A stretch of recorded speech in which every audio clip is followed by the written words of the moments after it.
what are the best practices in terms of corporations working with organizations like yours? What should they look to do better, or how can they learn from what your experiences have been? I'm going to encourage corporations, as they look at allocating funds and aligning with issues that are relevant to their client base and to their employee base, to look beyond the high-profile charities where the perception is that everyone's already on that bandwagon.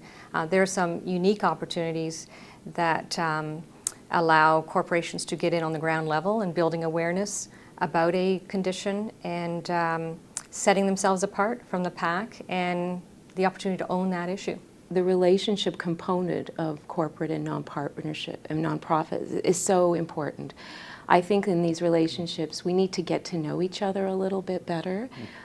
Corporations need to take the time and understand what nonprofit organizations are all about, how we manage, how we operate, what are our challenges, what are our products and services, what are we doing.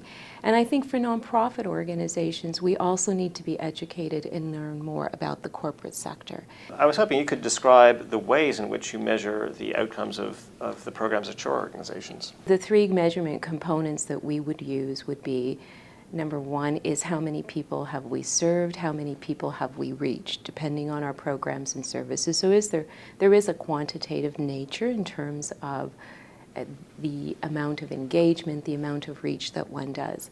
The other component is, has there been value for the dollar? I think that it's really important in the nonprofit sector, and I think what we've taken from the corporate world, how is that dollar being spent? Are we being effective with that dollar? Is it really doing what it should be doing?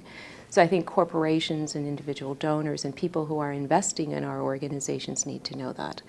And I think the third measurement, which we put a lot of value on, is have we really been effective? So I would say to corporate partners and nonprofits, that's one of the things we need to understand about working together. You really are improving the lives of people, and that's not measurable. Some of the days when a lot of the efforts that I put forth at the beginning of the day, thinking I'm going to get these 5 things done and these are my 5 goals, and then our helpline gets flooded with people that day that are unsure of where to go to get treatment, have just been diagnosed or think they have lymphedema. There's no help out there, and I spend some time on the phone giving some peer-to-peer support. And it's very easy at the end of the day to think, I didn't get a lot done today. And then I'll sit with my family at dinner and say, but I made a difference in one person's life today. I made their journey easier, their quality of life has been improved.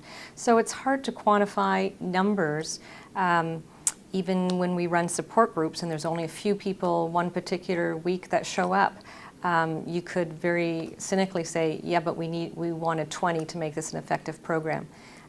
Yes, but you've still impacted 5 people, and those 5 people will tell 5 more people, and your outreach will continue to grow, and you'll have more of an impact than you thought you would. So. Thank you for joining us for the 3rd episode of Conversations about Corporate Social Responsibility. And a big thanks both to Anna Kennedy from the Lymphovenous Association of Ontario and to Mary Alberti from the Schizophrenia Society of Ontario for joining us and giving us a really different way to look at partnerships between corporations and nonprofits. Thanks very much. Thank you. Thank you for the opportunity. Yeah, it's great. Thank you.